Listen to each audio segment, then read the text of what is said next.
Miroir, miroir, est-ce que tu peux me donner les travails qui rapportent le plus et qui ne demandent pas de compétences particulières, pas de diplôme?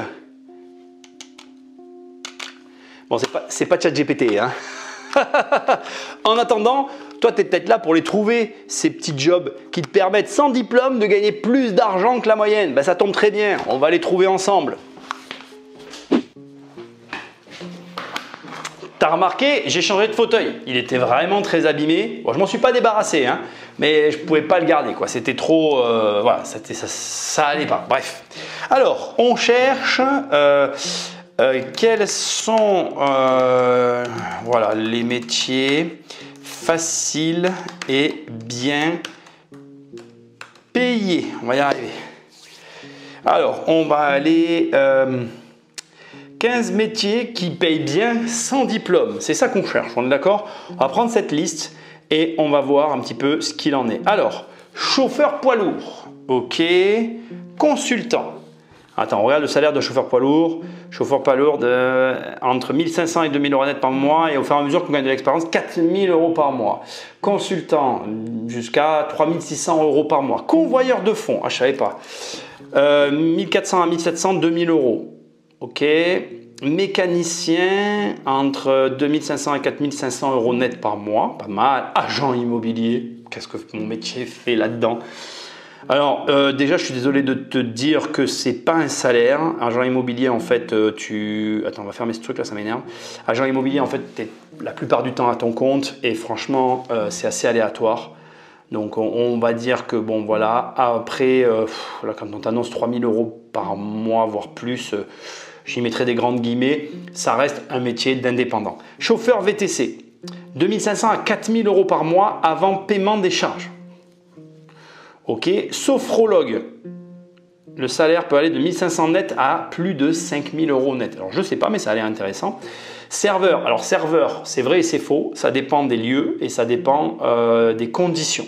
Parce que, par exemple, moi, dans ma région, il y a un endroit très précis dans une ville que je ne communiquerai pas, où les serveurs sont extrêmement bien payés, mais il n'y a pas de place à prendre. C'est sur une place très connue.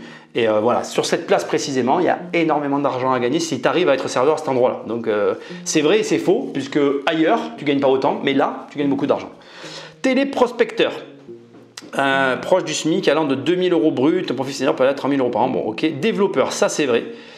Entre 25 et 32 000 euros brut, soit un salaire entre 1000 et supérieur à 3 000 euros par mois pour les expérimenter. Hôte d'accueil, ok. Agent de sécurité, pilote de drone, je ne savais pas, ok. Barman, c'est vrai aussi, mais ça c'est corrélé à ce qu'on a vu tout à l'heure. Bon, ok, là c'est fini, on en regarde un autre. Top 10 des métiers bien payés sans diplôme. Alors moi je vais t'en donner d'autres parce que je ne les ai pas vus. Donc plombier, ah ça c'est vrai. Alors sans diplôme c'est pas ça, mais c'est qu'il faut quand même avoir une certaine connaissance. Barman, ok. Chauffeur routier, on le retrouve, je suis d'accord. Serrurier, c'est vrai aussi. Boulanger, il y a quand même des choses à passer. Chauffeur de taxi, ça peut être vrai selon les villes. Pilote de drone, je ne savais pas. Convoyeur de fonds, on l'a vu. Grutier, ah voilà, grutier, je savais. Le reaper, c'est les personnes qui font les poubelles, c'est vrai. Il manque pour moi tout ce qui est travail avec les cordes. Donc tu as des agences de cordistes qui te permettent de faire des boulots attachés à des cordes. Alors il y a des petits trucs à passer, mais voilà, tu as la grille des salaires, tu peux bien gagner ta vie. Il y a croupier aussi, je ne le vois pas. Alors ça a bien changé le métier de croupier de ces dernières années, donc tu gagnes peut-être moins bien qu'à mon époque, mais ça existe. Enfin bref, bon voilà, globalement, tu viens de voir les salaires faciles sans diplôme que tu peux faire. Mais la vidéo n'est pas terminée, j'ai quelque chose d'hyper important à te dire. Qui, je pense, peut tout changer pour toi parce que tu cherches à l'extérieur une solution que tu as déjà. Ouais. C'est-à-dire que je suis en train d'essayer de te dire qu'en fait, avoir un nouveau travail, c'est pas ça qui va changer ta vie. Tu vas avoir certes plus d'argent, mais tu verras que tu vas reproduire les mêmes problèmes. Regarde ce que je vais te montrer en 7 points très simples. D'abord, on va parler de ton revenu, justement. Le sujet un petit peu de cette vidéo, tes revenus. Ok, ça, c'est le schéma de monsieur et madame tout le monde. Ok, ici, on va en reparler. Il y a un laps de temps qui est lié à tes études. Et puis, quand tu trouves directement un travail, je suis allé un petit peu fort là, tu trouves un travail comme ça et tu vas avoir comme ça une hausse de revenus. Ok, toi, tu es là parce que du coup, tu veux changer de travail et rehausser tes revenus et tu te dis que grâce à ce changement, eh bien ici, tu gagnes moins que ici et en étant là, tout va aller mieux en fait. Alors déjà, je veux te dire quelque chose. Déjà, il y a un truc qu'on t'a peut-être jamais dit, mais dans le salariat, il y a ce qu'on appelle un plafond de verre. Donc, il arrivera un moment où tu auras du mal à dépasser ce plafond de verre. Tu ne pourras pas aller au-delà. C'est propre au salariat, dans tous les travails. Alors, des fois, c'est des hauts salaires, on est d'accord, mais déjà, entends-le. Et en fait, avoir ce genre de progression, c'est plus difficile que ce qu'on peut croire. Et puis surtout, il existe un autre type de revenu que le salaire, ou même que l'entrepreneuriat, que tu dois développer et qui est bien plus efficace que celui-là. Ça, c'est ton travail, on est d'accord? Ça, c'est toujours le même laps de temps que je ne connais pas, qui est variable en fonction des personnes.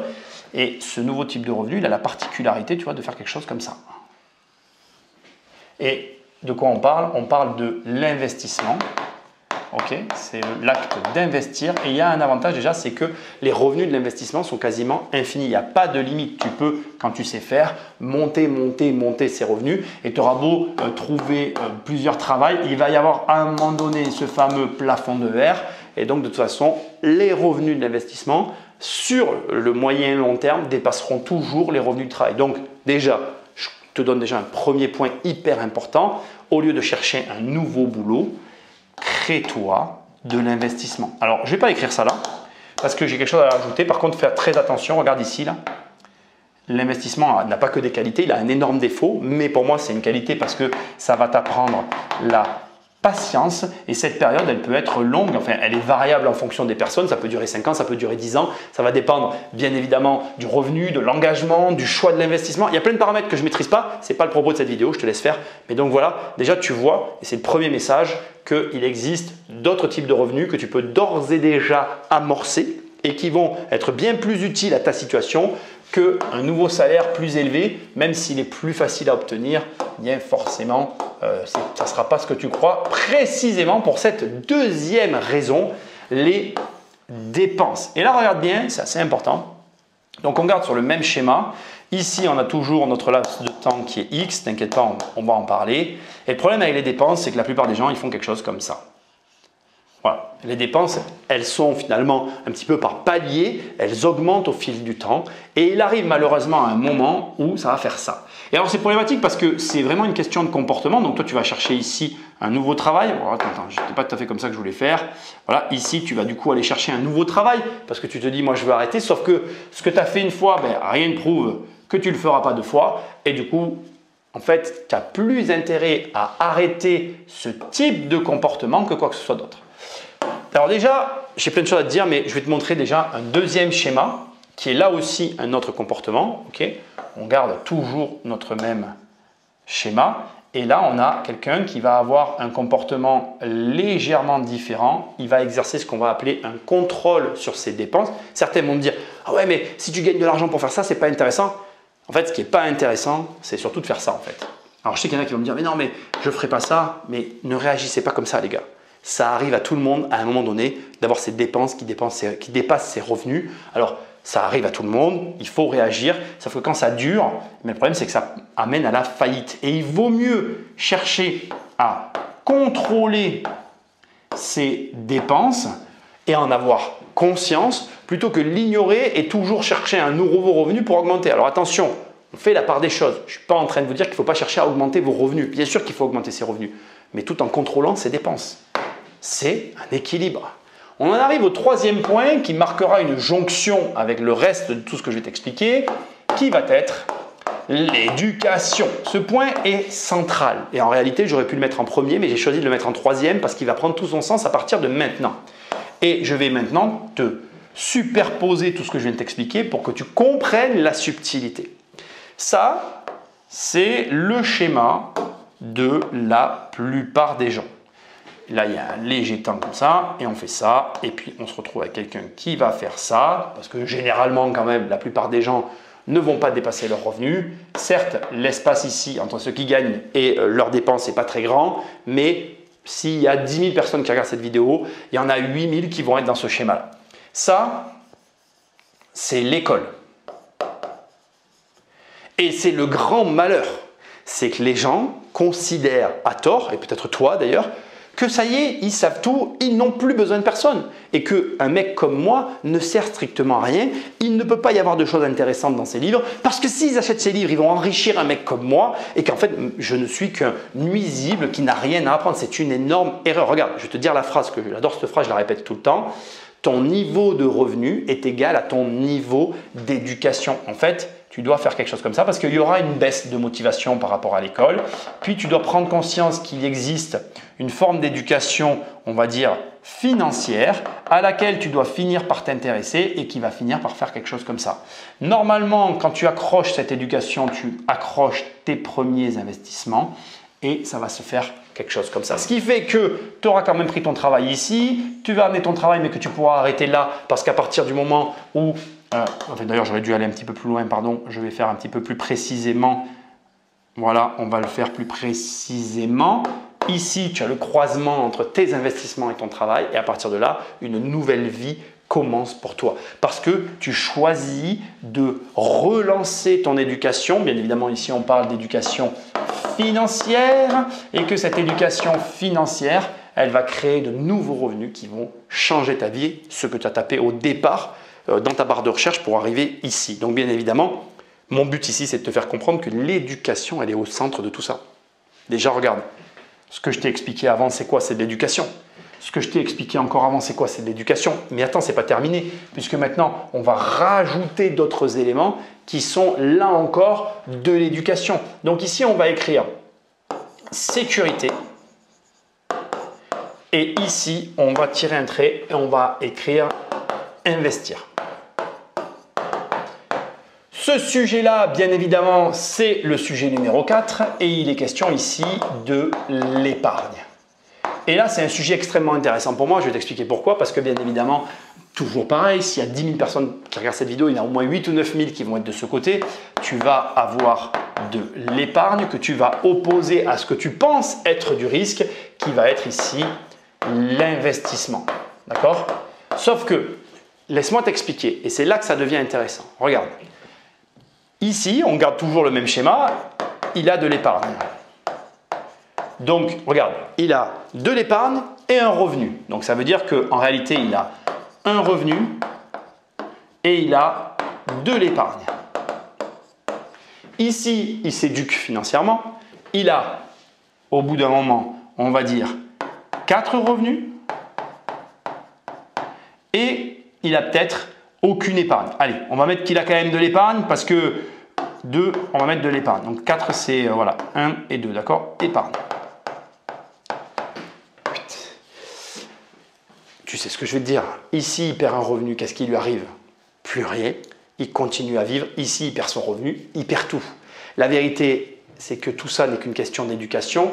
Quand tu as de l'épargne et un salaire, ce que tu appelles de la sécurité, pour moi, c'est un gros risque, voire énorme. Là où toi, tu vois dans l'investissement un risque, pour moi, il y a de la sécurité. Et ça te montre encore une fois que c'est une approche, une perspective, une manière de voir les choses. Tu crois qu'avec ton épargne et ton salaire, tu es protégé, sauf que tu es à la merci de ton employeur et d'une crise ou de quoi que ce soit. Là où avec tes investissements, tu as l'impression que tu as du risque, sauf que c'est un calcul et surtout c'est de l'éducation. Et si tu es éduqué, tu te rendras vite compte que tu prends bien moins de risques de ce côté que de ce côté du tableau.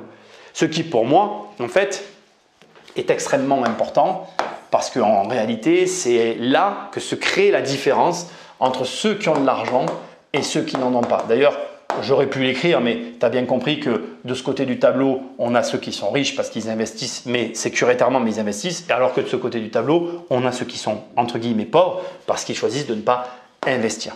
Là, je vais te poser une question, tout en respectant toujours les deux mêmes colonnes, et je vais te demander d'y réfléchir avant de me répondre. Ok ?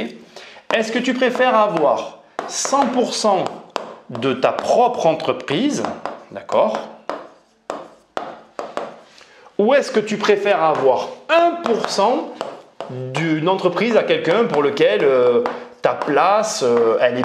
Enfin voilà, on pourrait presque croire que tu ne sers à rien, tu vois, tu es personne dans cette entreprise. Donc, est-ce que tu préfères avoir 100% de ta propre entreprise ou 1% de son entreprise, de l'entreprise de quelqu'un? Je te demande de réfléchir et d'y répondre. Et oui, il y a un piège. On va rajouter des éléments pour venir agrémenter le jeu, d'accord? Dans les 100% de ton entreprise, tu as la France entière, la totalité du territoire français.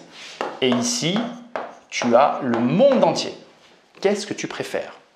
Et là encore, on retrouve l'éducation, parce que toujours pareil, s'il y a 10 000 personnes qui regardent cette vidéo, il y en aura 8 ou 9 000 qui seront de ce côté-là. Pourquoi? Oui, mais Nicolas, la France, ça me suffit. De ce côté-là, je gagne assez d'argent.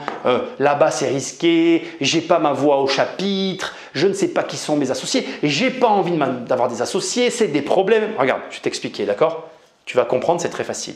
La France, c'est 67 millions d'habitants. On va écrire population pour que tu comprennes, d'accord? On est en millions, ok? Le monde, d'accord? C'est 7 milliards, je mets un B à l'anglaise, tu m'en veux pas, d'habitants. On est d'accord? Écoute bien, la France, elle a une crise économique. Ton revenu de 100%, d'un coup, il te ramène 0 €. Terminé. Là, tu as 1%, d'accord? Mais la France est en crise économique, Taïwan est en crise économique et pourtant, tu continues à gagner de l'argent. Sans compter que 1% du monde te rapportera toujours plus que 100% de ta région, de la France. J'ai mis la France pour viser grand, mais tu m'as compris. Donc tu vois bien que c'est encore une question d'éducation, de compréhension, de réflexion. Et le message qui est caché là derrière, c'est partage. Partage. Parce qu'en fait, si tu ne partages pas, tu ne peux pas y arriver. Ok? Tu ne peux pas y arriver en ne partageant pas. Bon là, il n'y a pas de titre. Parce qu'il n'y a pas de titre. Et oui, ce truc a une utilité. Ne croyez pas quand même que je me pomponnais sans raison, hein? Miroir, miroir, dis-moi le travail qui rapporte le plus. Non. Dans la vie, d'ailleurs je vais faire comme ça parce qu'on est comme ça, tu vois, on est là. Dans la vie, tu as le choix entre ton index ou ton miroir. Regarde, je vais t'expliquer, ok? En ce moment, tu es fatigué parce que il y a un changement de temps. Il fait froid, donc ça te fatigue. Mais tu oublies de me dire que hier soir, tu as regardé ta série Netflix préférée et que du coup, tu t'es couché très tard. Peut-être qu'en fait, c'est de ta faute, mais tu préfères dire que c'est la faute du temps. Tu utilises ton index pour désigner des coupables toujours autres que toi, au lieu de regarder dans le miroir et de te dire c'est peut-être ma faute en fait. Autre exemple. Je suis vraiment désolé, je suis arrivé en retard.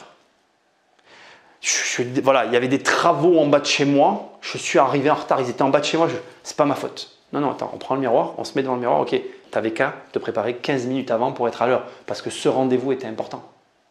Et tu vois, comme ça, en fait, on comprend qu'il y a deux types de personnes. Il y a ceux qui cherchent à désigner toujours un coupable autre qu'eux-mêmes, et il y a ceux qui savent qu'ils sont responsables de tout. Alors j'aurais peut-être pu appeler ce truc responsable, d'accord?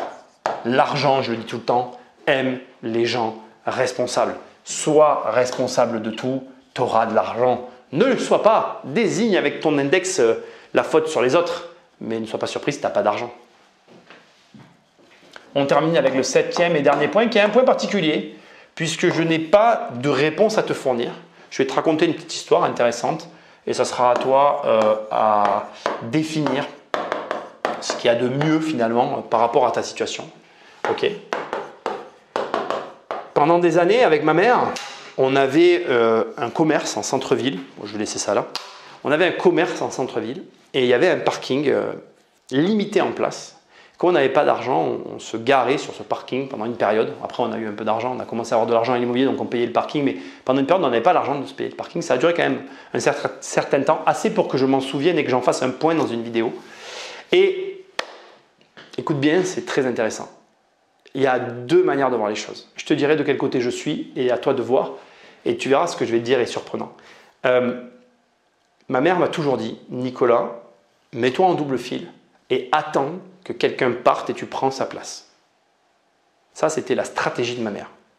Elle se mettait statique, elle attendait que quelqu'un parte et elle se garait à la place quand quelqu'un partait, que ça dure 1 heure, 20 minutes, un quart d'heure, 5 minutes. Et à l'opposé de ça, il y avait moi qui prenaient la voiture et faisaient des tours de quartier jusqu'à ce que je trouve une place n'importe où. Aujourd'hui encore, je n'ai pas la réponse. Je ne sais pas laquelle de ces deux stratégies marche le mieux, étant donné que déjà avec les voitures, j'avais essayé les deux et les deux fonctionnent, mais surtout, elles dénotent surtout un trait de caractère. Ce qui est intéressant, c'est que je travaille avec ma mère. Ce que je veux te dire, c'est qu'à mon sens, dans tous les cas, pour faire écho au partage de tout à l'heure, travaille avec des gens qui ont chacune des stratégies différentes parce que les deux portent des fruits différents, mais amènent des résultats dans tous les cas. Mais ce que moi j'ai à te dire, c'est que personnellement, je pense que moins tu as d'argent, plus tu dois être dans l'action et plus tu as d'argent, plus tu peux devenir statique. Sauf qu'il y a un détail très important que je veux que tu gardes en tête. Dans la vie, si tu ne fais rien, il ne t'arrive rien. Donc dans tous les cas, je te conseille de commencer par de l'action. Parce que qui ose gagne. Et maintenant, on va pouvoir conclure. Et ça va peut-être te surprendre, mais tu n'as pas besoin de ce nouveau travail facile d'accès avec lequel tu vas pouvoir gagner plus d'argent. Parce qu'en réalité, tu as déjà dans ton entourage, dans ta situation, même si elle est difficile, tout ce qui est nécessaire pour réussir, pour assouvir tes ambitions. Le message de fin de cette vidéo est très simple. On a tous un potentiel. On est tous capables d'exploiter ce que l'on a déjà. Malheureusement, pour te redonner toujours les mêmes chiffres, si cette vidéo fait 10 000 vues, 8 à 9 000 des personnes qui vont la regarder n'exploitent pas la moitié de leur potentiel actuel. Au lieu de changer tout le temps, exploite ce que tu as déjà. Tu as déjà des ressources immenses, des amis, des connaissances, des compétences. Enfin bref, tout ce qui est à ta disposition est largement suffisant pour atteindre tes ambitions. Si tu ne crois pas en toi, moi je crois en toi. Et si tu doutes, eh bien, éduque-toi. Parce que c'est l'éducation et la confiance en soi qui nous permet d'avancer. Et quand on sait ce qu'on fait, on a plus confiance en soi. C'est aussi simple que ça. Tu vas sur Amazon, tu tapes riche, tu as mon livre qui apparaît. Tu tapes crise financière, tu as mon autre livre qui apparaît. Sinon, tu vas sur immobiliercompagnie.com, c'est très facile. Et là, il y a les formations, les coachings et les livres. Je ne suis pas inquiet, tu vas trouver. Et je te dis à très bientôt dans une prochaine vidéo. Salut!